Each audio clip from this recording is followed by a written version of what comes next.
This is XIN ZHAO, and he is playing XIN ZHAO in Challenger in Korea, and he has 1600, 1700 LP. He obviously plays a few other champions, but he is a godlike player of this champion, and he used it to get to this stage. Yes, the items obviously suiting this champion overall, but they're not really... You're not really seeing him a lot, are you? Runes, you would have seen Conqueror. You can, of course, do your Hail of Blades early tech, but typically we always like to go Conqueror for that sustained damage. And remember, he does have percentage HP damage in his kit. It's on the ultimate. Current HP damage, when he swipes you and knocks everybody back, that actually does a decent amount of damage overall. So, we will look at the kits, how he uses this champion, and how you can use this champion to reach your goals by the end of the season, because they're coming up. Now, you would have seen there a late level 1 invade. Everyone shows up here to counter invade us on the top side. So now, do you have to run away to your bottom side camps? Yes, right? Strategically, that's what you do. However, not when you play this champion and you're this player. Lee Sin goes to the red. We see this. Now what you can do is you basically say, look, I know that Lee Sin's going to do the red, most likely go to the Raptors. He just starts off here to take the large Raptor. This will, of course, allow him to get level 2 if he can finish this camp, and then if this continues on, he will be good. Unfortunately for him, his whole team is like, actually, can we go in? And maybe it would have been better to coin flip it, but at the same time, he's like, maybe I can get level 2 here. He does. Now he can go in. He audaciously charges with that W, gets that kill. You don't see the floating text there. Jax obviously dies as well. Fizz gets a kill, and the Silas is being chased down, and here we go. So this is a chaotic beginning. We have W again, so we can try and make sure we hit that one, and we wait for him to trickster over the wall because that E gets increased range when you press W on a target. Hit W on a target, it charges them, and the E now gets that extended range. Obviously keeps vision, so waiting for someone to use their dash ability here is very, very important if you hit them with that max range W. What you saw here was effectively exactly why this champion is great in servers and in games and in ranks like Korea, like Challenger, where there's a very strong focus on being strong early. However, you don't need to play this way. Not with this champion, not with any champion. You can always play different styles to win, but if you like the Rek'Sai style, Rek'Sai is not doing so hot at the moment. I mean, she's great, but she's not the same, right? There's a shift in how she's played. He really does provide you so much agency over the map that if you find yourself lacking when you play XIN ZHAO, it's because of you, not the champion. The champion is absolutely fine for this. His win rate is because people don't know how to really use that agency and that tempo advantage that he can get with dedication, with skill, and obviously they don't know how to close games. So let's see exactly how we do that now. It's most important to note that this game, before you are wondering, is this just a snowball game? No. The blue team will have a 7,000 gold lead at one point. Keep that in mind, okay? 7,000 gold lead, and how are we going to play around that with a champion like this? It's meant to be an early game champion that finishes games early. That's why we're covering it. Lee Sin shows up in the bottom side. So does Silas. Here comes XIN ZHAO. We do have W available, extended range. Let's see if we can hit that. We do onto the enemy Varus. So we're thinking, do we jump in here? We don't. We just dash up close onto the Lee Sin, make sure we get that knock up and then kill. Remember, there we go. Oof, close. For his kit, it's worth noting when you look at these kinds of skirmishes and these huge fights that this champion, all right, we're not going with the lethality spike here. You can go Halo Blades lethality if you want for a stronger spike, but you do fall off later. So the Conqueror, Gore Drinker kind of variations, the Shoujins, this does give you a lot more potency later on in the game if you don't close, which is what he likes to do, right? That's how he's got into the stage. Using the early power, but still being strong. So, if you want help implementing this information into your own game, I have a free jungle improvement resource, as well as a dedicated program where we have jungle video courses, jungle coaching VOD libraries, weekly free video content seen nowhere else, as well as Q&As and patch note rundowns, as well as a private jungle Discord. And if there's one thing I'm good at, it's converting junglers to gold, to emerald, to diamond, to master plus. If you want to climb faster than anyone you know, jungle div every game you play, click the link below or head to virkayu.gg. 3-hit passive that heals you and obviously grants you bonus physical damage. How juicy and fresh. When you, as we've discussed, hit that W, you get that extended range on the E. Regular E is a much shorter range, but you can obviously use your gank and your skirmish. You can open with that E and save the W for the end when the E is already off cooldown, and then you can kind of gap close again. And the reason is the E actually slows as well as gives you an attack speed steroid. So that's pretty damn useful for a melee champion. And the Q, once more, giving you a little bit of a 3-hit passive here, knocks a champion up when you hit them on that third strike. So, what we're looking at here is a champion with not a complicated kit, but something that's important to know how to layer when it comes to abilities, fights, and scenarios, much like a brand. Easy to use, but most brands don't know when to use a stun for a blaze initially. They don't know when to use the added damage of the W. They don't know when to use the E for extended range, right? They're not thinking about this stuff. Xin Zhao's the same kind of thing. You just see people WE in, and then they just get out, right? So let's see if we can have a nice, juicy gank here on the bottom side. Counter jungle, there you see, we dash in, we activate our Q, we get the knockup, we have the auto attack cancel, and refresh on the Iron Spike whip as well. And we didn't actually have to worry about now chasing down with another W and another E. Fizz shows up here, we dash in onto him again here. You see how we have another proc of the Q? Oh, that was a little close actually. So let's look at that in slow motion again, just so you understand what exactly is going on. So jungling wise, we saw the Lee Sin top side, we steal his Raptors, that's standard stuff, tracking the timers as we do. And now we go to the bottom side, counter jungling leads to great ganking angles. Motion Xiaos, right, we'll just go ahead and W and then E. We don't really need to do that. We can save our W. We can save our animation cancels with the Thirsting Strike that we have over here. Thirsting Strike, Thirsting Slash is going to call it, but Iron Spike Whip. We have the ability to use all our spells together, and the W has two procs, part 1 and part 2. So it does the slash, and then it thrusts to give you that extended range, right? So we're going to go in here and ideally try and use our third point of the Q to get the knockup, but we just now need to go at all out maximum damage. So you're going to see we're going to activate the W right here, all right? We're going to activate an auto cancel onto the Iron Spike Whip here, obviously, and then we get the third proc of the Q, knocking her up, and basically we can just auto attack for the finish because we have the attack speed stored from the E. We're getting the bonus damage from our 3 hit passive, and obviously we heal up as well. Now Varus is out of row, he's chugging his potions, he's gonna live, but Fizz is rotating down here as well. Now we're gonna wait for our cooldowns, they all come up. Again, we go in onto the Fizz, we get the slow, we have an auto attack, and now basically we can do the same thing where we just start using our Q to try and get that knock before Fizz gets out of the situation. Unfortunately for us, he just about escapes. Our W does miss here, but because we have a 3-hit passive and we have Conqueror and we're fully juiced, we just now can keep auto-attacking. There's a full stack Conqueror, boom, and that's a dead Fizz. So that's not the glamorous Xin Zhao mega smurfing combos, but it's very much this is the bread and butter that allows you to win games by understanding your auto attack cancels, by understanding in which order you want to use abilities to maximize either damage, gap closing, a little bit of utility with slows or knockups, knowing what the situation requires. And in that case, perfectly done. So we are now, of course, level 4, 415, hugely active game, which is what you want with this champion. If you're AFK farming, again, you can sequence, but you're looking really to apply a lot of pressure. Now, as I said as well, blue side will be up by 7,000 gold or so, and we're going to see what we can do here. Fizz rotates again. Now we're just going to go ahead and kill that Varus, make sure he dies. We use our E. We've got the Iron Spike Whip as well. Silas is coming down to this side. Lee Sin does gaming on our face, and we die. Shut down. Unlucky. Cry. Little upset.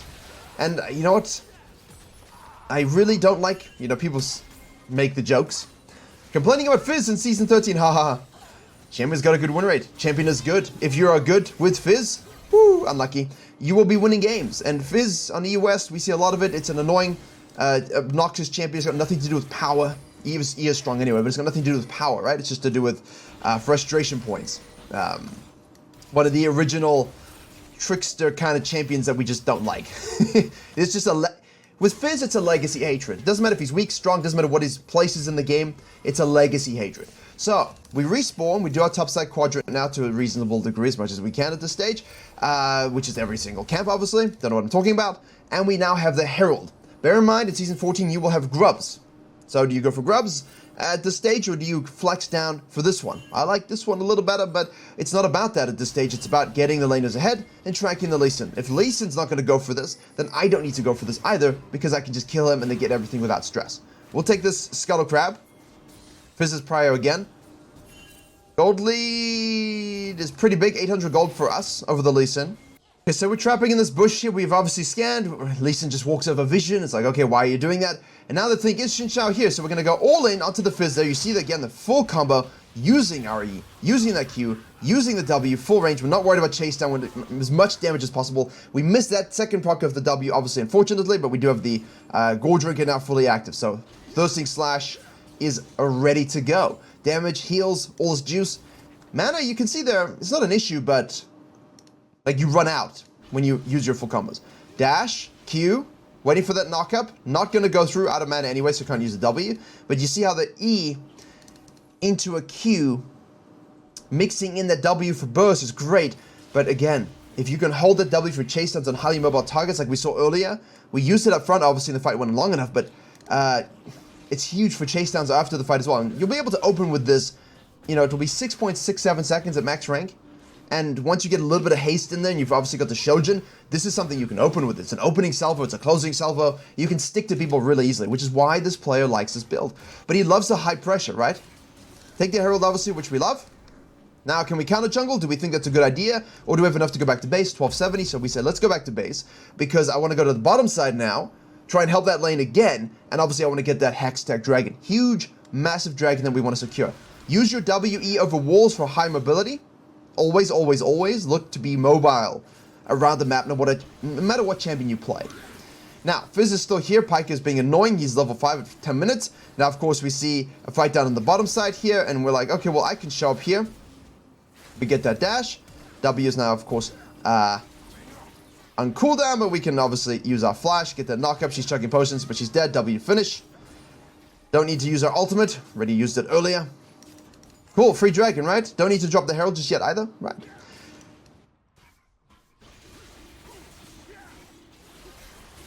You need to be, not like the Lee Sin, don't do that. You need to be a driver, right? You are not a passenger on the bus of solo queue when you play this champion. You are a driver.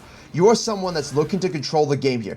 Now, remember, when you use the ult, no one outside can hurt you or attack you. It's your safe space, so that's also important. You knock them out, and only people that are sort of challenged can stay inside, and that means that you can just beat them to death gladiator style and say, I'm Ridley Scott, and then make your movie, be Russell Crowe, whichever character you want to be or actor you want to be from that movie, but that's really the most important thing. So all non-challenged opponents get knocked out. And just to go back, because that fight was completely interrupted, excuse me, we finished the blue. Obviously we have no ult now. The Ash arrow goes through, Lee Sin ward hops, and now we're going to cut off here. Nice knock up again with that auto attack W. Huge stuff. A lot of damage, right? We're looking at what here? 118 on the slash, and then on the thrust of 328 already. Plus you've got this.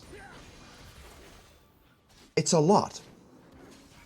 Slows, attack speed steroid, heals, bonus physical damage, a knockback ultimate that creates a zone of death for one person, especially when you're fat.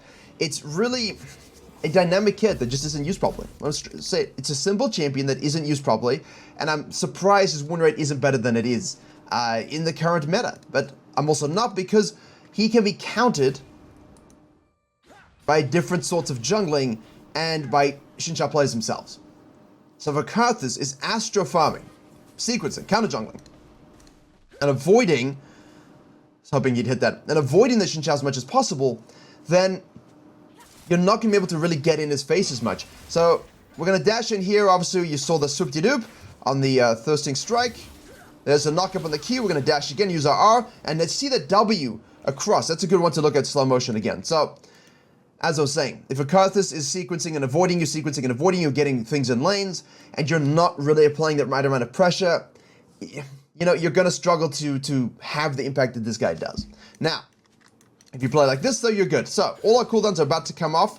Okay, the W does go through, which means we can then go in with our E. Now we use, obviously, our Thirsting Strike as well. And we've procced our Q here, so we smite to get into range, because we really want to hit this Q for the knockup, which of course we do. Then we dash here, knowing she's going to try and escape the other way, so we don't waste our W right now, okay? We don't waste the W. We hold it, we use our R, obviously, to get some extra damage, and then we max range poke her as she's leaving. So that's what I'm saying by using the W as an opener, but also as a closer in these longer fights, especially as this cooldown gets much less. Now, we do have about 40 seconds for this Herald, so we're going to have to bust this open and hopefully get something. We see two people on the mid lane. As my phone dings, I apologize.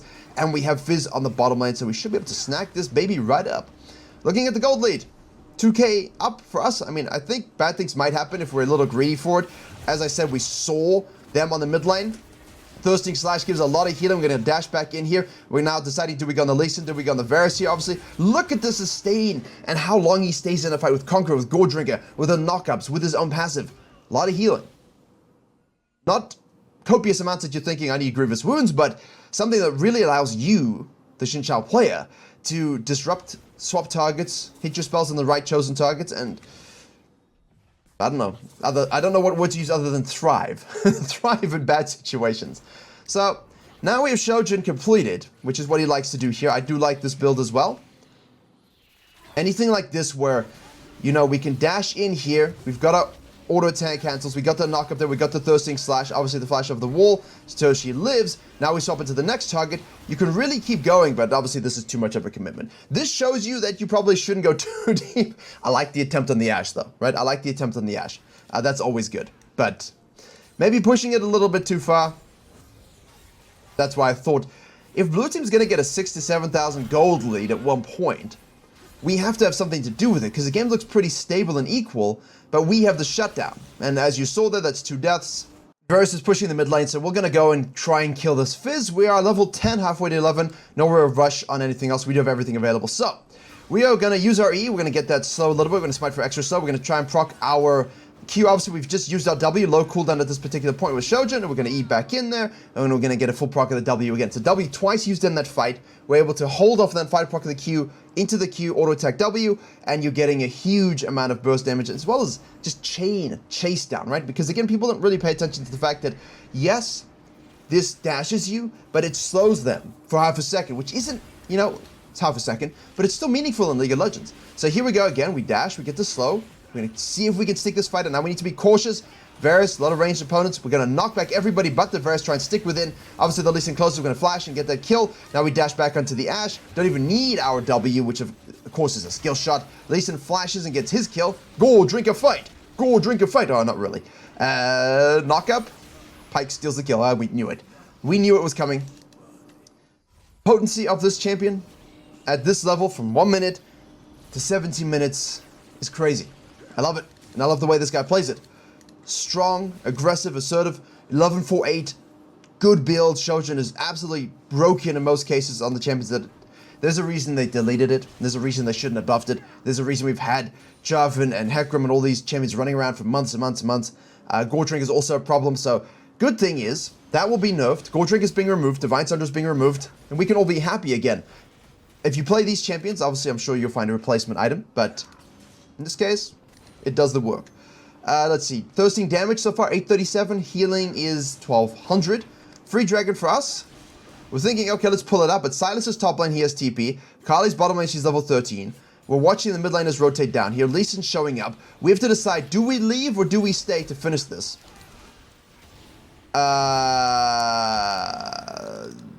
It's a Lee Sin and he hit a Q, so stop attacking it. WOT the Kali here. See if we can peel anything. Use our ult after the E. Get nothing. Now no one, of course, can hurt us. We're just going to jump in there and kill the Ashe as well. Dash back onto the Varus there. We obviously have the W to finish that off. Lee Sin hits the Q. He's going to go back on us now. We're going to have Thirsting Flash to heal. Obviously, we have Mega Shields. And now, things are happening. Many things are happening. It's a skirmish. And ultimately, Lee Sin's Sterix does a lot of work, stalling his death. But, yeah. I don't think we should have lost that dragon. Lee Sin throws a Q over the wall. Stop fighting it. Who wins this one? Yaks. The Ashe arrow. Alright. So. Let's go forward in time. Now we have Sterix Gauge. I do like this. Obviously there are Wits End technologies. Not always the biggest fan of it, but there are Wits End technologies. There are straight up more of Mortis, Death Dance, and GA things. But when you're really, really fed, I do like a Sterix. But at this particular point, you are, as we just dash back in onto the Ashe there, this is the problem right there. This right here is the problem. You go deep, you're not far enough ahead, you don't have the same survivability, they can kite you out a little bit, which seems weird because we've been talking the whole video about how strong his chaseability and stickiness is, but you're still not looking for a straight up 1v5 fight in that sense against a highly mobile comp. That's where things get a little bit more difficult, and that's where Gordrink is less effective, right? Having lethality, when you can just burst them down, is better. When you're talking about champions that can build Stridebreaker, having Stridebreaker will be better, right? But at the same time, when you get this big lead, and you have no issue kind of killing everybody in isolation, it's about evolving what you need itemization-wise and how you want to close the game out. So, is this a game where Gordrinker is always going to be juicy? 100%, because we have Fizz, we have Virkayu, and we have Lee Sin. However, all three of them are extremely mobile, right? Which means your mobility is going to be really tested in terms of sticking to them. and it's a bit of a, one could understand both directions, but I think Gordrink is fine here. It's done very well. I mean, the numbers are pretty solid. I mean, Lee Sin's is half of what we have, and because that's 3 metas, and because we can stick to the Ashe, because she's a mobile, and the Varus as well, you're gonna get decent enough value because of Shojin enabling the stickiness, enabling you to actually press the Thirsting Slash on Gordrinker. So, this is the kind of stuff you think about when you reflect on your playstyle and how you use a champion. Now, things have calmed down a little bit. We're up by 2k gold at this stage. Game is still in the balance. We see the Ashe. We're going to go all the way in here, and I feel like this could be a very big mistake. We get hit in the face with an arrow. We obviously have a W, which if we hit, we can kill, but we don't hit. So we go for the knock-up onto the Lee Sin. Everybody's activating the Gordrinker buttons. We try to hit that W in the Ashe on the bottom side, but we're not able to hit that one. Now Lee Sin's on us. Fizz is rotating over the Sterix gauge from the Lee Sin pops, the Sterix gauge from the XIN ZHAO pops. We do a flash, we use it. Then we go back in for the knock-up ult challenge to the Lee Sin. We're going to hit our W as well. He's going to flash out. And this is the problem with the champion. As you can see here, we just don't have the damage to kill people. We're so close, but so far, and they kite out a W. That's why his win rate is not so good, because you want to avoid these situations overall. And that's why I chose this game and not a 22-minute stomp, because it's very easy to see what if we won the early game from the level 1, but it's very difficult to see what do you do in these kinds of scenarios, right? So, let's speed run through what occurs next, because obviously it's not going to focus on our hero. We have the Akali chasing people down. She's 644. The dragon's about to spawn. And basically, blue team could just do the let's give them the dragon, take the Baron kind of thing. And I think that's a great call. I love this call a lot. I did this literally last night. It's such a good call because you get a second dragon, but we get Baron, so we're going to push you in. We end the game. We don't need 2 to 3 dragons as a win condition, right? Now we're out of position. We don't have the numbers. Can we go in to try and steal it? Yes, we can. I respect the attempt, but you have to ask yourself, what is the cost of going in here for this attempt? Most likely, you lose the Baron, your team follows you, they all die, they have a Baron, they get the dragon, and that's where the gold leads becomes insurmountable. So in this case, the one thing I've really focused on with myself and with coaching and most people, just take the dragon. You're not in a position to take this, you're not in a position to contest this. Just take this, push this out, take some shit, push this out if you can, take all of this, get everything else on the map. They want to invest time into that Baron, take the dragon, get the objective at the very least, get all their econ on the bottom side, push all the waves up so they have to spend more time pushing them back into you, and then trust that you can wave clear and hold on long enough.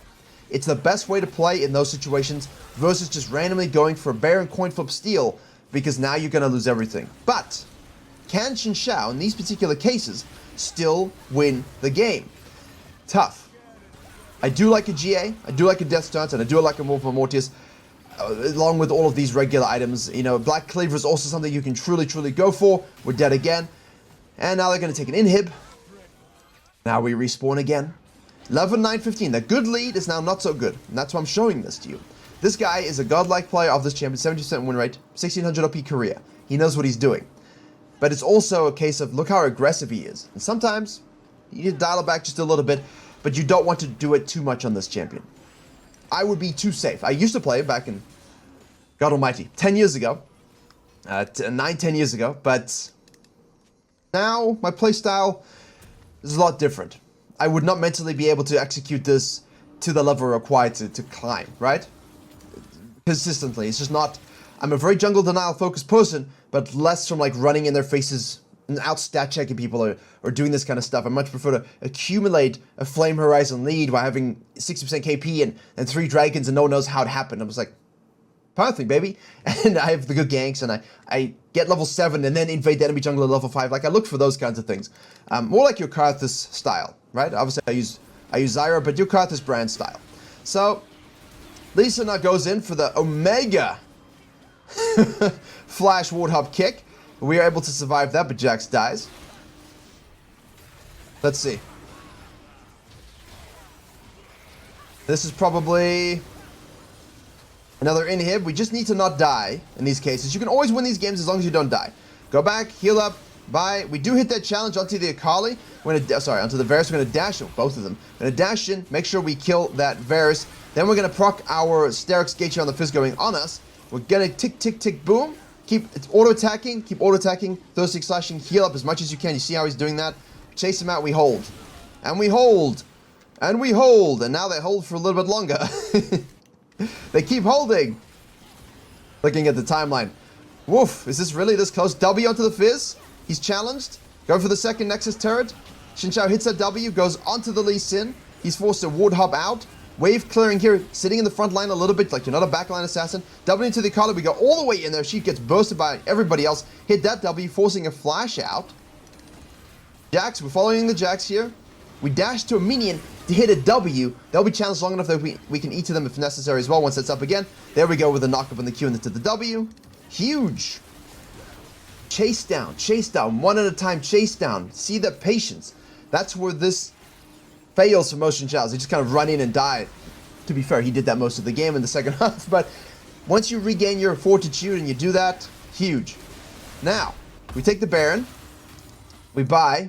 Now we've gone for the Spirit Visage, interestingly, right? Death Stunted to Spirit Visage. We're going to maximize the healing that I mentioned. While it's not gargantuan, it's still pretty huge, right? Especially now that we can amp it up with the Spirit Visage. Almost forgot the name for a second. So, Gore Drinker now is at 1600 damage, 2800 healing. Lee Sin's at 1400 healing and 900 damage. So, when you look at the comps, both are able to use Gore Drinker, but Xin Zhao's doing a way better job of it, and that's what his kit allows to happen. So, they take the Dragon, we'll snack up the red, and now we're basically using the Baron for a bit of pressure. And what we want to see is where someone steps out of position, where someone overcommits.